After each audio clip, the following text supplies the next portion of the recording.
Radhe. Today we are going to talk about a novel by William Faulkner, that is The Sound and the Fury. So if you talk about this, तो इस novel में क्या होता है कि ये इसमें सबसे पहले जो चीज़ है वो है कि different different point of view से बताया गया है. दैट मीन्स इसमें जो है स्टोरी है उसमें 4 चैप्टर्स हैं और अलग अलग वॉइसेस में बताए गए हैं. दैट मीन्स पहले जो और कोई पर्सन बताता है, फिर दूसरा पर्सन बताता है, फिर थर्ड पर्सन.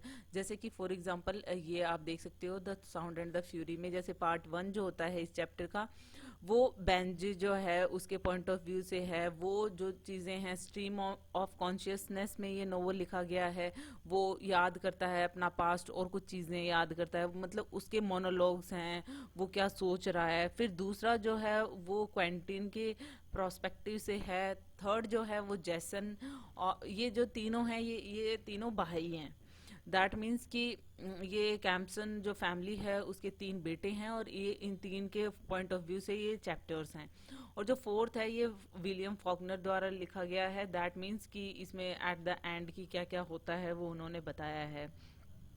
सो अगर हम इस नोवेल की बात करें, this is published in 1929 and इसमें थोड़ा सा समझने के लिए थोड़ा सा कॉम्प्लिकेटेड है, बट इसको मैं सबसे पहले तो आपको समरी बताऊंगी, देन पॉइंट जिस जिस तरीके से किस चैप्टर में क्या होता है और सबके पॉइंट ऑफ व्यू से क्या होता है वो चीज़ बताऊंगी. तो फर्स्ट ऑफ ऑल हम इसमें ये देख लेते हैं कि ये जो नोवेल की जो स्टोरी है इसमें सबसे पहले कैरेक्टर्स कौन कौन है इस नोवेल में. तो कैरेक्टर्स की बात करें तो आपको समझ में आ जाएंगे क्योंकि मैंने यहाँ पे मेजर कैरेक्टर लिखे हुए हैं. फर्स्ट ऑफ ऑल जैसन कैम्पसन थर्ड है. दैट मीन्स कैम्पसन फैमिली का मालिक, जैसे कहते हैं हेड है. सो ये जैसन कैम्पसन जो थर्ड है, थर्ड इसलिए लिखा है क्योंकि इसके बेटे का नाम जैसन कैप्सन फोर्थ है. ओके तो थोड़ा माइंड में रखेंगे क्योंकि जैसन कैप्सन थर्ड को कुछ ज़्यादा है नहीं है. सो मोस्टली जैसन कैप्सन फोर्थ जो है, जो इनका बेटा है, उनकी हम बात करेंगे इस नोवेल में मैक्सिमम. और इनकी जो वाइफ है वो है मिसिज कैरोलिन कैम्पसन. सो जो ये जो वाइफ हैं ये आप ये कह सकते हो कि ये अपने बच्चे वगैरह ज़्यादा संभालती नहीं है. ये सेल्फ एब्जॉर्ब्ड वाइफ है मिस्टर कैम्पसन की. क्वेंटीन, कैंडेंस या कैंडी कैप्शन, जैसन और बेंजी या मोरे कैप्शन या फिर बेंजामिन कैप्शन, ये जो 4 जो इनके नीचे जो कैरेक्टर लिखे हुए हैं चारों इनके बच्चे हैं. दैट मीन्स क्वेंटीन कैप्शन इनके सबसे बड़ा बेटा है. उसके बाद में कैडी या कैंडेंस कैप्शन जो है, जिसको हम कैडी कैप्शन बोलेंगे इस नोवेल में, कैडी के नाम से जानेंगे. सो ये इस घर की बेटी है. और जो जैसन कैप्शन फोर्थ जो है वो थर्ड नंबर का बच्चा है. दैट मीन्स सेकंड ब्रदर है. और सबसे यंगेस्ट और सबसे छोटा जो है वो बेंजे या मोरे कैप्सन है. सो बेंजामिन कैप्सन, तो इसको हम बेंजे कहेंगे इस नोवेल में. और यही इस नोवेल का जो फर्स्ट चैप्टर है वो नरेट करेगा. जैसा कि आपने देखा था, जैसा अभी मैंने बताया था आपको, मिस क्वेंटिन जो है ये कैडी की इलिजिटिमेट डॉटर है. दैट मीन्स ये उसके लवर डेल्टन एमएस से हुई थी. तो डेल्टन का आप नाम देख सकते हो, ये मिस क्वेंटिन का फादर हैं. और लस्टर जो है वो इस घर की इस घर की जो कुक है डिल से, उसका ग्रैंडसन है. दैट मीन्स डिल से जो है वो एक ब्लैक कुक है इनकी फैमिली की. और लस्टर उसकी बेटी का बेटा है, उसका ग्रैंडसन है. सो वो भी इस घर में ही काम करता है. दैट मीन्स बेंजे जो है ना वो फिजिकली वो आप ये कह सकते हो डिसेबल है. सो उसकी केयर करता है लस्टर. फिर जो डेल्टन एमएस, जैसा कि मैंने बताया, इसके साथ इसके जो रिश्ता होता है कैडी का, और इससे इसकी बेटी होती है जिसका नाम मिस क्वेंटीन होता है. दैट मीन्स इस घर के बड़े बेटे के ऊपर इसका नाम रखा हुआ है कि इस घर का बड़ा बेटे का नाम क्वेंटीन है और इसका नाम मिस क्वेंटीन है. और सिडनी हेडबर्ट हेड जो है वो कैडी का हस्बैंड तो क्या कहेंगे, कैडी से उसकी शादी होती है, लेकिन जब उसे पता चलता है कि कैडी प्रेग्नेंट है और जो बच्चा है वो उसका नहीं है, तो वो उसे डिवोर्स दे देता है. वो जो बच्ची होती है मिस क्वेंटिन वो डॉल्टन की होती है और वो पता चलता है उसको ये सब कुछ चीज़ें. तो हर्बर्ट हेड कैडी को डिवोर्स दे देता है। सो मेनली आपको कैरेक्टर समझ में आ गए होंगे। फर्स्ट टू कैरेक्टर हैं वो हस्बैंड वाइफ हैं, उसके बाद में चार उनके बच्चे हैं, फिर उनकी जो कैडी की बेटी है मिस क्वेंटीन, फिर डिल से उनकी कुक है, और लस्टर कुक का ग्रैंडसन है, और डाल्टन जो है वो कैडी का लवर है, और हर्बर्ट हेड से शादी होती है कैडी की, जो बाद में डिवोर्स दे देता है। तो होप आपको ये समझ में आ गया होगा। अब हम इसकी जो स्टोरी की तरफ चले जाते हैं, इसकी समरी की तरफ, और बाद में मैं आपको चैप्टर वाइज बताऊंगी सबके पॉइंट ऑफ व्यू से। जैसे कि जो फर्स्ट चैप्टर है वो बैन जे की पॉइंट ऑफ व्यू से लिखा गया है, तो और सेकंड किसके पॉइंट ऑफ व्यू से, लाइक दैट। तो हम समरी की बात करें तो इसमें जो थर्ड थ्री चैप्टर्स, जैसा कि बताया, तीन में तीनों पॉइंट ऑफ व्यू अलग अलग हैं। जो फर्स्ट है वो बेंजे ने लिखा है, बेंजे के पॉइंट ऑफ व्यू से है, जो कि डिसेबल्ड है, इंटेलेक्चुअली डिसेबल्ड चाइल्ड है, जो सबसे छोटा बेटा है इस घर का, बेंजे। और वो 33 ईयर ओल्ड मैन है, और वो बात करता है, जब वो फर्स्ट चैप्टर जैसे पार्ट वन की बात होती है, जैसा कि आप यहाँ पे देख सकते हैं कि 7 अप्रैल 1928 से वो बताता है। सेकंड जो है वो क्वेंटीन है। क्वेंटीन एक हार्डवर्ड स्टूडेंट है, दैट मीन्स इसमें सबसे सही बेटा ये दिखाया गया है, लाइक दैट कि वो पढ़ने लिखने के में भी इंटरेस्टेड है, और कुछ समझदार सा भी दिखाया गया है। इसके पॉइंट ऑफ व्यू से जो सेकंड चैप्टर है वो 2 जून 1910 से शुरू होता है। एंड जैसन जो है वो एक फार्म सप्लाई स्टोर में वर्कर है, और काफ़ी इस नेचर जो है उसका काफ़ी अजीब है, वो सबसे वियर्ड सा नेचर है उसका, कि वो सबसे लड़ता झगड़ता है, चिल्लाता रहता है, लाइक दैट। और इसके पॉइंट ऑफ व्यू से 6 अप्रैल 1928 से जो स्टोरी लिखी गई है। और फॉकनर जो है वो fourth chapter on narrative voice में लिखते हैं। और उसमें फोर्थ चैप्टर में मोस्टली डिल से जो है इनकी कुक जो है उनके ऊपर, जो कि एक निग्रो कुक है, ब्लैक कुक है, उसके पॉइंट ऑफ व्यू से ये बताया गया है। यहाँ पे जो डिल से है वही इनके बच्चों का पालन पोषण कर रही है, दैट मीन्स कमसन जो है ना, वो कैम्सन तो वो ड्रिंक करता है, और उसकी जो वाइफ है वो बच्चों का कुछ खास ख्याल रखती नहीं है। तो सारा जो रिस्पॉन्सिबिलिटी है वो डिल से पे ही है। इस तरीके से जो कैडी से मतलब सारे भाई जो हैं मोस्टली प्यार करते हैं, और यहाँ पे कैडी जो है वो स्पेशली बेंजे की बहुत ज़्यादा केयर करती है। और यहाँ पे अगर मिसिज कैरोलिन की तरफ देखा जाए तो ये सबसे ज़्यादा अपने बेटे को लाइक करती है, वो है जैसन। दैट मीन्स अपने थर्ड चाइल्ड को ज़्यादा प्यार करती है। इस तरीके से ये जो पूरी फैमिली है, और ये काफ़ी एरिस्टोक्रेट होते हैं, लेकिन सिविल वॉर के बाद में इनकी कंडीशन ऐसी नहीं होती है, जिसकी वजह से क्वेंटीन को काफ़ी फ़र्क पड़ता है। दैट मीन्स इनका जो सबसे बड़ा बेटा है उनको ऐसा होता है कि हाँ, हम पहले कितने अच्छे थे, एरिस्टोक्रेट थे, लेकिन अब हमारी हालत ये हो गई है, हमने सब नेम फेम सब गवा दिया है, लाइक दैट। तो जो है ये जो पूरी स्टोरी है, अगर हम सेटिंग की बात करें तो ये जेफरसन की है, और जेफरसन में ये रह रहे हैं नियर मिसिसिपी। और इसमें अगर हम बात करें the sound and the fury, तो ये मैकबेथ के जो फिफ्थ है, और एक्ट फिफ्थ का जो सीन फिफ्थ है उससे लिया गया है ये the sound and the fury, जो कि शेक्सपियर का है। और अब हम इस नोवेल की अगर बात कर रहे हैं तो इसमें जो एंस्टर्स, जैसा कि बताया, काफ़ी अच्छे होते हैं, और सिविल वॉर के बाद में इनकी कंडीशन जो है वो धीरे धीरे कम होने लग जाती है। इनकी वेल्थ है, लैंड है, स्टेटस है, सारी चीज़ें ही इनकी कम होने लग जाती हैं, क्योंकि मिस्टर कैम्पटन जो है वो एक एल्कोहलिक है, मिसिज कैम्पटन जो हैं वो सेल्फ एब्जॉर्ब्ड वाइफ हैं, वो अपने पे ही ध्यान रखती हैं, बस वो बच्चों पे या फैमिली पे बिल्कुल भी ध्यान नहीं देती हैं, दिल से ही सारे काम करती हैं। दैट मीन्स चारों बच्चों का पालन पोषण उन्होंने ही किया है।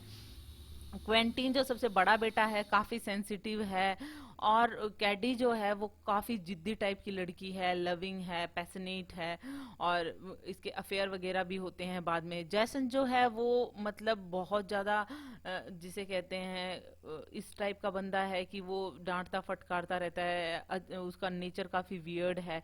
बेंजी जो है वो मेंटली डिसेबल है, या फिर आप ये कहो कि मतलब उसको कोई ख्याल रखने के लिए चाहिए, और जो कि मैक्सिमम कैडी उसका ख्याल रखती है, और या फिर जो उनकी कुक है और उनका ग्रैंडसन है वो ख्याल रखते हैं। बेंजे इस तरीके से है। लेकिन यहाँ पे अगर हम देखें कि मिसिस कैप्शन का तो कोई ध्यान रहता नहीं है, तो कैडी यहाँ पे अपने भाई का ध्यान रखती है, बेंजे का ख्याल रखती है एज ए मदर फिगर, काफ़ी प्यार करती है और काफ़ी अफेक्शन रखती है उसके लिए। क्वेंटिन की तरफ भी उसका प्यार काफ़ी ज़्यादा होता है कैडी का, वो अपने भाई मतलब भाइयों के साथ में काफ़ी अच्छी बॉन्डिंग होती है। जैसे जैसे बच्चे बड़े होते हैं, कैडी जो है वो इस तरीके की मतलब उसका जो बिहेव है वो काफ़ी चेंज हो जाता है, दैट मीन्स उसके अफेयर स्टार्ट हो जाते हैं।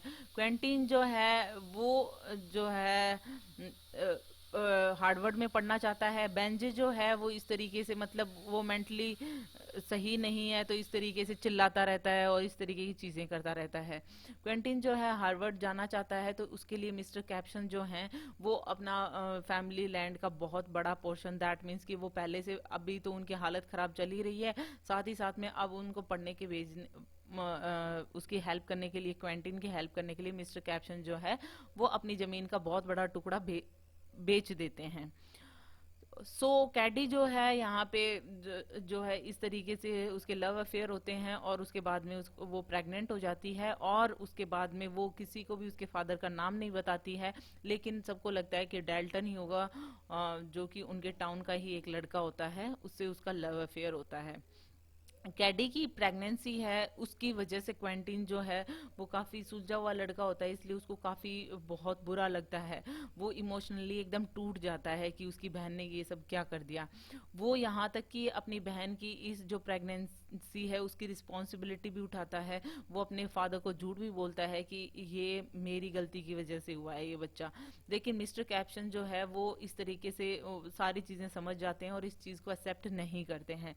इनफैक्ट वो जो स्टोरी बनाई होती है वो भी वो समझ जाते हैं मिस्टर कैप्सन, और वो कहते हैं कि तुम जो है अपने हार्डवर्ड के लिए तैयारी करो, और जितना जल्दी हो सके तुम निकलो, मतलब घर से जो भी है जाके अपनी पढ़ाई करो। सो यहाँ पे ये सारी चीजें चल रही हैं, कैडी के साथ ये सब कुछ चल रहा था, इसलिए कैडी सोचती है कि फटाफट मुझे शादी कर लेनी चाहिए, क्योंकि वो प्रेग्नेंट होती है, और वो हर्टबर्ट हैट से वो कर लेती है, शादी कर लेती है, जो कि एक बैंकर होता है। तो हर्बर्ट जो है वो शादी के बाद में ये प्रॉमिस करता है जैसन को भी, जैसन जो है कि वो जैसन को एक बैंक में जॉब दिलाएगा।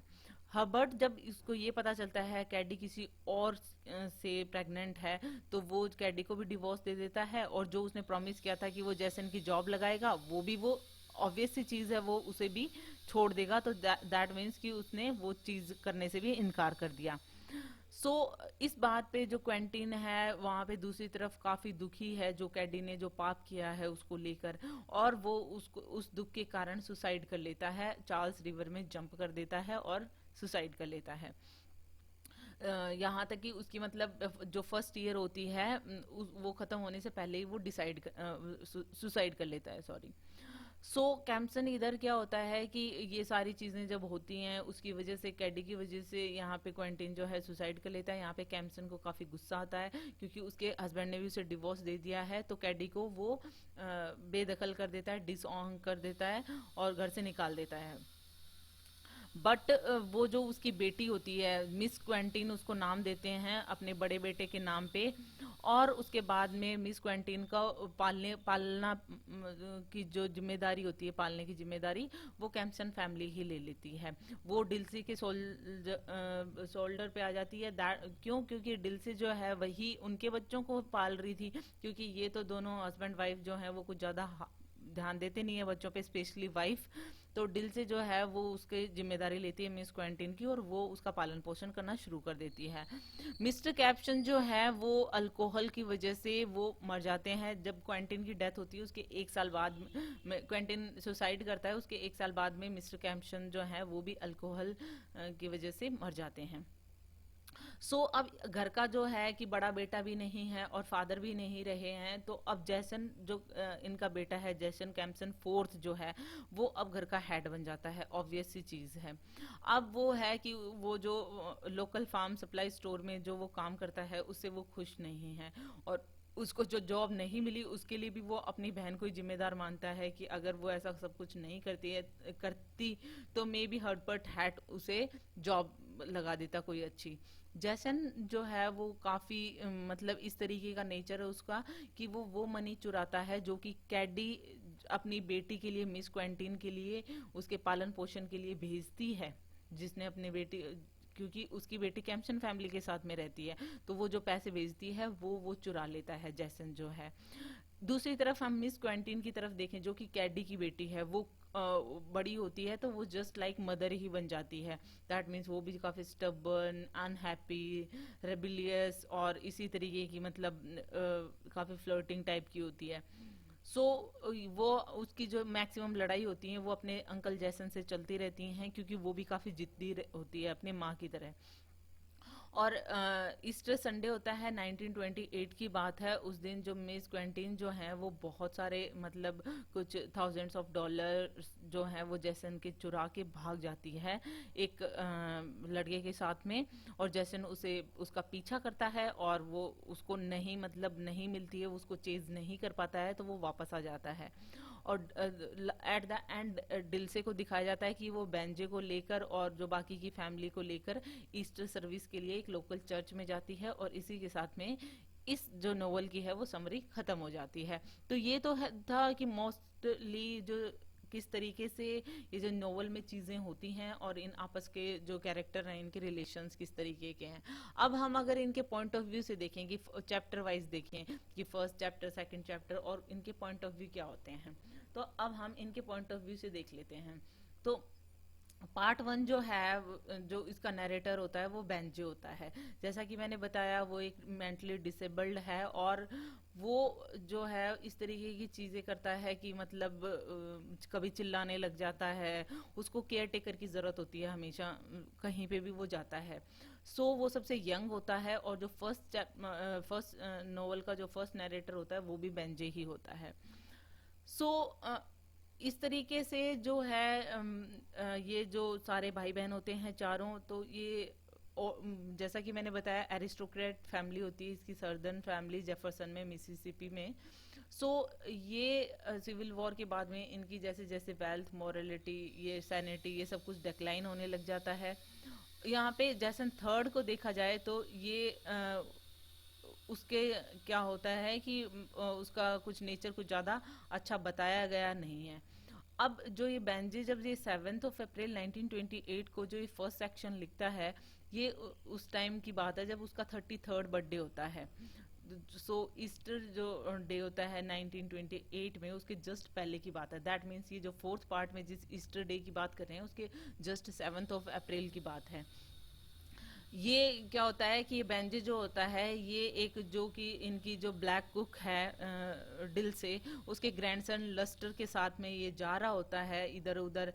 और जो है बेंजे को उस टाइम पे वो, जैसा कि मैंने बोला कि ये नोवेल जो है स्ट्रीम ऑफ कॉन्शियसनेस में लिखा गया है, तो बेंजे जो है वो अपने पास्ट को याद करता है। वो अपनी जो ग्रैंड मदर है डिमडी, उसकी डेथ के बारे में याद करता है। क्वेंटी और कैडी के साथ में वो किस तरीके से खेलता था वो याद करता है। और किस तरीके से बेंजे ने एक बार एक स्कूल गर्ल पे अटैक किया था, किस तरीके से कैडी ने किसी बॉय को किस किया था फर्स्ट टाइम, किस तरीके से कैडी ने परफ्यूम लगाया था, उसकी शादी कैसे हुई थी, इन सब चीज़ों को मतलब वो फ्लैशबैक में ले जाता है, सारी चीज़ों को याद करता हुआ।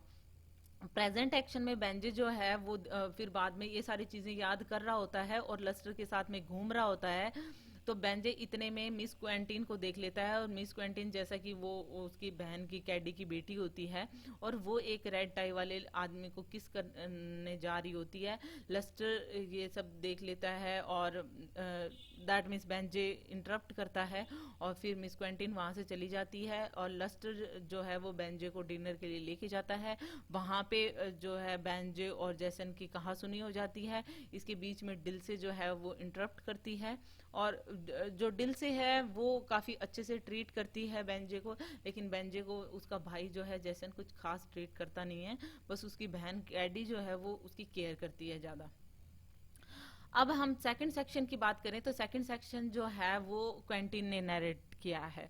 सो क्वेंटीन जो है वो मतलब 18 ईयर्स बिफोर की बात करता है कि जब वो होता है कि हार्वर्ड में किस तरीके से वो सुसाइड करता है। उस टाइम की बात है ये, जिस टाइम पे वो सुसाइड करता है, उस टाइम की बातें उसके पॉइंट ऑफ व्यू से यहाँ पे लिखी गई हैं। क्वांटीन जो है वो इसी तरीके से वो भी मेमोरीज याद करता है, किस तरीके से वो हर चीज को याद करता है। अपने ग्रैंडफादर की वॉच जो है वो उसके पास में होती है, वो टिकिंग कर रही होती है, उसको ऑब्जर्व करता है और उसको उस वॉच को देख के ये याद आता है कि किस तरीके से कैम्पसन फैमिली जो थी वो पहले कितनी प्राइड से रहती थी, कितनी एरिस्टोक्रेट थी, काफी वेल्दी थी।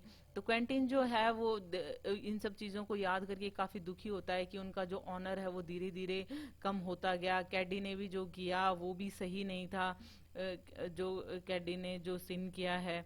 और ये सारी जो मेमोरीज होती हैं वो उसको याद करता रहता है कि किस तरीके से उसने अपने फादर को झूठ बोला था कि उसके और कैडी के बीच में कुछ चल रहा है, दैट्स वाई वो प्रेग्नेंट है। लेकिन उसको ये पता होता है कि जो ऐसा कुछ होता नहीं है। लेकिन कैडी का जो फिर बाद में वो याद करता है कि कैडी का फर्स्ट लवर कौन होता है, उसके हस्बैंड कौन होते हैं, उनके साथ में भी उनकी कहासुनी होती है, उन पे भी बात याद आती है। लेकिन उनके फादर जो हैं मिस्टर कैप्शन जो क्वेंटीन के फादर हैं, उनके लिए कोई वर्जिनिटी कोई बड़ा कॉन्सेप्ट नहीं है।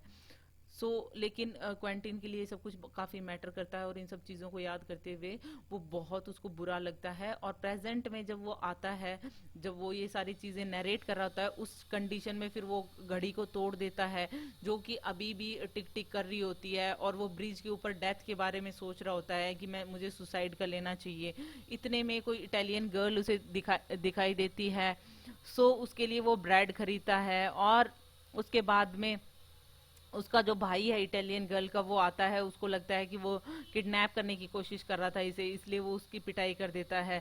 बाद में वहां से एक हार्वर्ड बॉय जो उसका फ्रेंड होता है, उसके साथ क्वेंटीन जो है वो अपने हॉस्टल आ जाता है। वहां पे वो घड़ी छोड़कर और वहां से निकल जाता है। इस तरीके की चीजें होती हैं क्वेंटीन के पॉइंट ऑफ व्यू से। अब जैसन के पॉइंट ऑफ व्यू से हम देखें तो जो जैसन फोर्थ है, जो कि जैसन थर्ड का बेटा है। इसके पॉइंट ऑफ व्यू से जो थर्ड सेक्शन है वो किस तरीके से होता है, ये बेंजे के नरेशन से जस्ट एक दिन पहले की बात है। जैसन जो कर रहा है वो बात क्योंकि बेंजे ने 7 अप्रैल को ये सब कुछ लिखा था, तो इसका 6 अप्रैल 1928 की बात है। जो जैसन है वो काफी क्रूअल है, बिटर है, और एक फार्म सप्लाई स्टोर पे काम करता है। कैडी के पैसे चुराता है, दैट मीन्स कैडी जो मिस क्वेंटीन के लिए भेजती है पैसे अपनी बेटी के लिए। वो किस तरीके से उनके पैसे चुरा लेता है, क्योंकि उसको लगता है कैडी ने उनका जो है फैमिली का नाम खराब किया है।